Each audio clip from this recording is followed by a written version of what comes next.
Hello everyone, I hope you all are keeping safe. Welcome back to Nation's Pride Live. आज हमारे बीच शहर की young and dynamic lady civil justice miss Purvi Tiwari जी मौजूद हैं।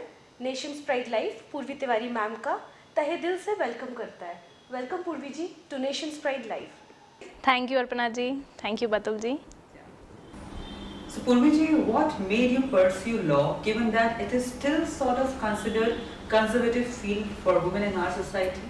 Okay. Actually, I had been a math science student, and previously I was in such a mindset that I will pursue engineering, and even I got selected in PET and I got this JEC college. But later I realized that actually my main aim was to pursue UPSC, to be an IAS officer. So I chose law as my career, and after 12th I pursued BLLB honors for 5 years. And then after that I pursued LLM for 2 years and I prepared for civil judge exam. As we all know that UPSC is such a big stone, so we must have some backup. So after pursuing law, I chose civil judge as my career so that I should have a backup. Even if I prepare for UPSC later, I must have something with me. So in first attempt, by the grace of God and with the prayers of my family, I got through in first attempt. And your latter question, which is regarding conservative society, thoughts regarding law of pursuing of law by women. Honestly, I don't think that it is so conservative these days, because we have examples of luminaries in law like Fatima B, who was first Supreme Court judge in India, and right now we have example of Indu Malhotra. She is also a serving judge of Supreme Court who got selected from bar. She is the first judge of Supreme Court जिन्होंने बार से selection लिया है, जो एक advocate थी. तो these are the inspiration ideals for not only for me but also for the whole society. Yes. So Well said, yeah. thank you. One thing we have observed that students, they usually, while they prepare for UPSC Yes. exams, they keep on trying, they spend their years and years preparing. But this is something, a very good message that you have given, that you should have a second plan also. Yes, exactly. Even if you're preparing for UPSC, right? Exactly अभी हमने आपके challenges के बारे में समझा जी कि हमको second option रखना चाहिए जी। आप एक सिविल जज हैं जी, है ना? तो ये इसमें आपको ऐसा कब लगता है कि ये एक बहुत ही चुनौतीपूर्ण कार्य भी हो सकता है हमारे लिए? Yes, exactly. See, being a civil judge, हमारा जो डेजिग्नेशन है वो एक सिविल जज है, लेकिन हमको हाई कोर्ट जुडिशियल मैजिस्ट्रेट के पावर्स भी देती है. Okay. While dealing criminal cases, we are judicial magistrate, and while dealing with civil cases, we are civil judge. Just to maintain that balance, that equilibrium between the two, and to justify the role of two at a time, of civil judge as well as of judicial magistrate, it is a big challenge. And secondly, जब हमारे पास कोई आता है जो ultimate object है जिसके लिए हम वहाँ बैठे हैं as a presiding officer, it is to do justice, the justice should prevail. तो कोई को भी मतलब खाली हाथ नहीं जाना चाहिए. जो जिस चीज़ की आस लगा के आया, हमारा पूरा मतलब एक ये चुनौती भी रहती है कि जिस चीज़ के लिए वो आया है हम उसको वो दे पाएँ, या जो भी चीज़ रिकॉर्ड पे आए उसके हिसाब से हम जस्टिस को प्रिवेल कर पाएँ. वेल सर पूर्वी जी, मतलब इस पोजीशन में रह के जस्टिस मेंटेन करना ये एक बहुत बड़ी चुनौती भी है और जिम्मेदारी भी है. Very responsibility. Yeah. So Purviji, what difficulties did you encounter during your preparation phase of civil magistrate? Yeah, very true. I was in Indore during my preparation phase. I was there since August 2017.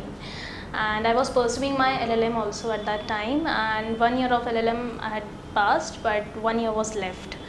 So I had gone there for preparation, and my classes were also there for civil judge. And in mid time, in every month CC होते थे हम लोगों के, तो I had to travel a lot from Indore to Jabalpur. Even sometimes it happened कि मुझे 4 बार भी मतलब इंदौर से जबलपुर आना पड़ा. Then मेरी classes मिस होती थी, तो वहाँ वो कवर करना. देन 2018 में वैकेंसी आई, एंड प्री में सिलेक्शन हुआ.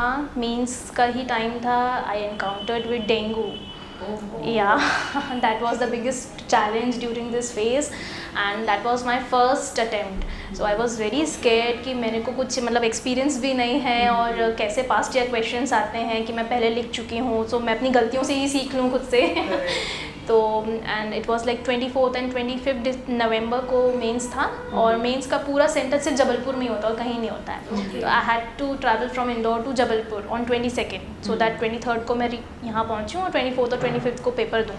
और 20th नवंबर को I detected dengue positive. That was very short and doctor suggested me कि आपको सिर्फ बेड रेस्ट करना है एंड डेंगू का एक ही मतलब रेमेडी है कि it is very life threatening. तो डॉक्टर ने कहा कि नहीं आप मतलब आपको वो सिर्फ लेटना है और बेड रेस्ट ही आपका एक ऑप्शन है।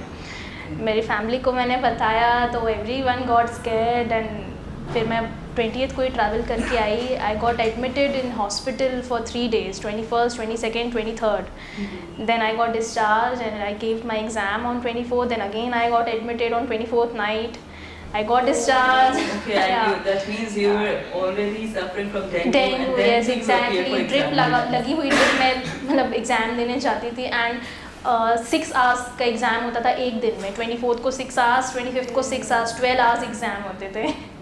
So it was the biggest challenge for me, but in December when I got the result, I said, oh fine, I got through. तो वो मुझे लगा कि वो 3 phases होते हैं, pre mains interview. I said second phase मेरा clear हुआ, भगवान प्लीज़ इंटरव्यू संभाल लेना वरना सब बोलेंगे कि वो डेंगू का एक मुझे सपोर्ट मिल गया। तो I didn't go through, but ये बहुत मेरे लिए एक तो ट्रैवलिंग मेरे लिए बहुत था कि मेरा LLM भी चल रहा था उस टाइम पे एंड ये फिर LLM मेरा जून में ही ख़त्म हुआ एंड आई गॉट मतलब I got gold medal in LLM also and then dengue was the biggest main challenge जो मुझे फेस करना पड़ा उस time. But those who dream high, उनके लिए challenges doesn't matter. Yes. So this shows that you are actually passionate towards your ambition, that you wanted to be like civil judge and you achieved that, right? इतने सारे challenges के बाद yes पूर्वी जी जब आपको पता लगा कि मध्य प्रदेश राज्य सिविल जज एग्जाम आपने टॉप किया है तो आपके और आपके परिवार की फिर उस समय क्या प्रतिक्रिया थी? ओह माय गॉड, मतलब उससे बड़ा दिन मेरे लिए तो आज तक नहीं, वो एक फेस्टिवल के तरह हो गया है मेरे लिए। Every year I will celebrate it as a festival. On 12th January 19 को रिजल्ट आया था। मेरी मदर के तो आंसू ही नहीं रुक रहे थे और हम लोग को मतलब उनको तो एक हफ्ता 10 दिन लग गए थे उनको ये यकीन दिलाने में कि नहीं मैंने रिजल्ट आ गया और मैंने टॉप कर लिया। उनको सब सपना सपना सा लग रहा था, मतलब शब्दों में बयान नहीं कर सकते उस खुशी को, वो उन मोमेंट्स को जो उस टाइम मिले मुझे उस रिजल्ट के बाद। कुछ चेंजेस फील लगा आपको, मतलब चेंज हुआ लाइफस्टाइल में और चीज़ों में कि पहले जज नहीं थे तब सिलेक्शन के बाद की जो लाइफ है एक्चुअली उसमें कुछ चेंज आया या अभी भी लाइफ वैसे ही चल रही है? चेंजेस ऐसे आए कि जैसे ही रिजल्ट आया उसके बाद जो न्यूज़पेपर्स में थोड़ा कवरेज था जो भी था तो पीपल स्टार्टेड रिकॉग्नाइजिंग कि मैम आपका नाम पेपर में आया था। People start recognising my mother. जहाँ भी हम जाते थे अगर हम उनको नहीं पहचानते लेकिन वो हमको पहचानते थे तो मतलब लोगों का अप्रोच आपके लिए यस बदल गया। एग्जैक्टली। सबसे बड़ा इंसिडेंट एक दिन ये हुआ था कि मेरा रिजल्ट आया था और 2 दिन बाद मेरी मदर कहीं ट्रैवल कर रही थी तो शायद व्हीकल नहीं था तो she had to take an rickshaw and that rickshaw वाला वाज टेलिंग माय मॉम कि अरे पता जबलपुर में हमारी एक लड़की है उसने टॉप किया है, मतलब इतना अच्छा हुआ एंड मम्मी बोले अरे मेरी बेटी है। This is such a proud moment. Yeah. Very true, very true. So Purvi, as we say, anything worth having never comes easy. We are sure that you have had your share of failures as well. But along the way, what keeps you motivated to succeed? Okay. I'm not stating big, but in reality, it is a fact that since childhood I had been a meritorious student and I was awarded Miss Khalsa 2011. Then I pursued 5 years law, I got gold medal in that. I pursued LLM, I got gold medal in that as well. And in first attempt, I secured first position in civil judge. So by God's grace and blessings of all, I never faced that failure. But yes, indeed, there were many hardships as I told you while preparation or anything else. There were many hardships which I faced. But I had my mother behind me and my teacher, Dr. Sunil Sharma. He was the one who motivated me to come in this field and he motivated me कि नहीं तुम कर सकते हो, you have that potential. Because I was very much scared कि क्योंकि मुझे as I told you मुझे UPSC क्रैक करना था and I was very skeptical that what should I do.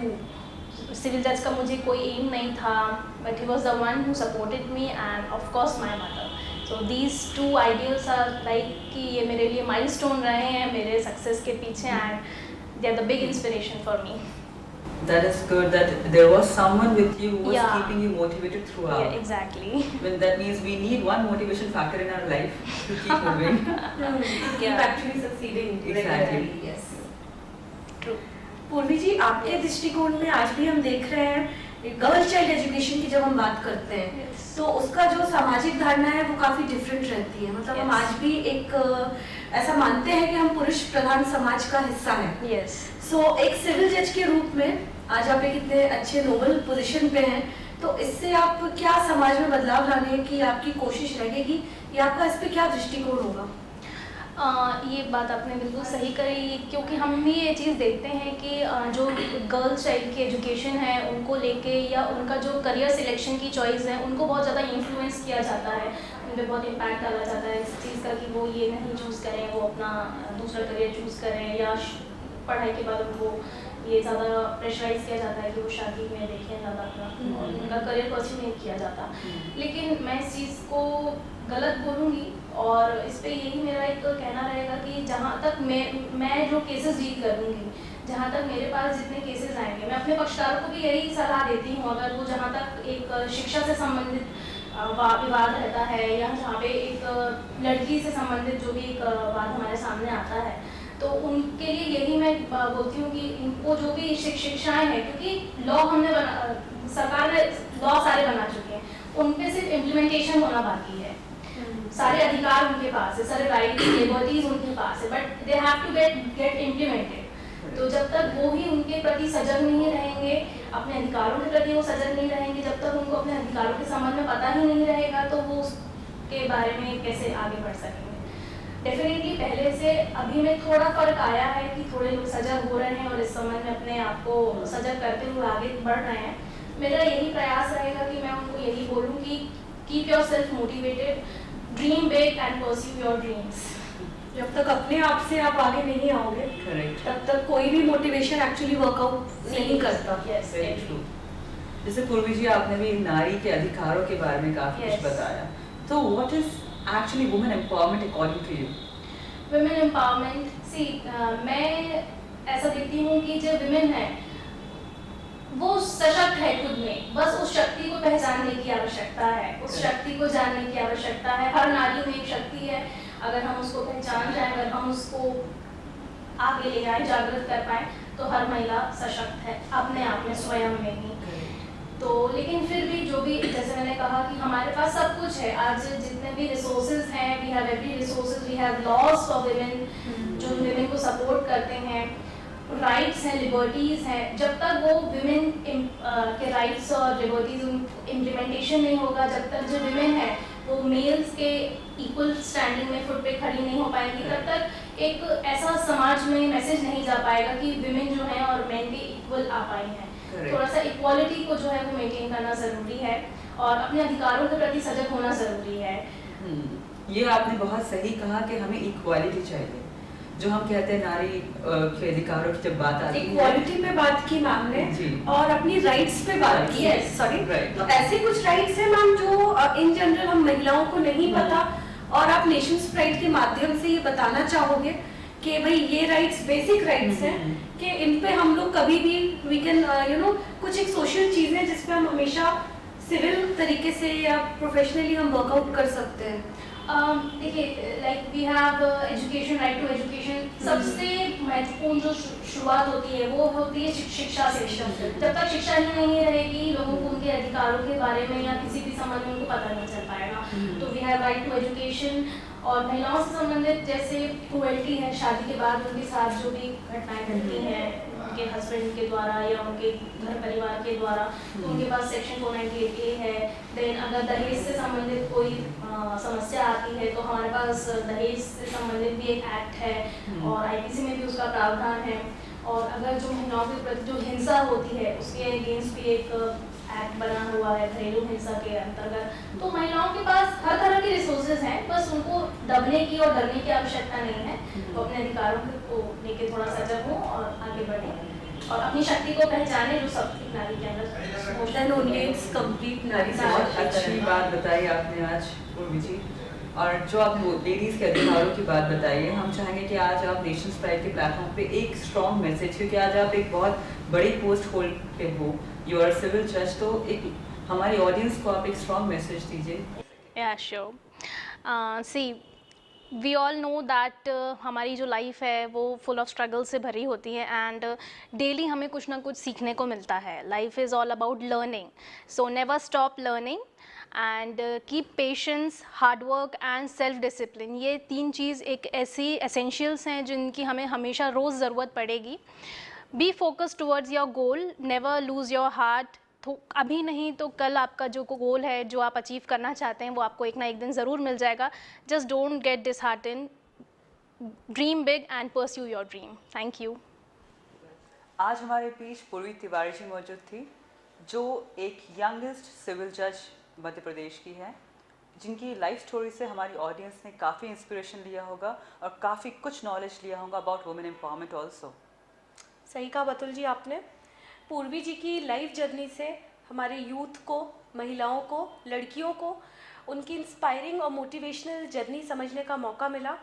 वो हमारे एमपी की सबसे यंगेस्ट टॉपर हैं, तो उनकी लाइफ जर्नी समझना बच्चियों के लिए बहुत ज़रूरी है. आप सुने और अपने जीवन में उसको उतारने की कोशिश करें.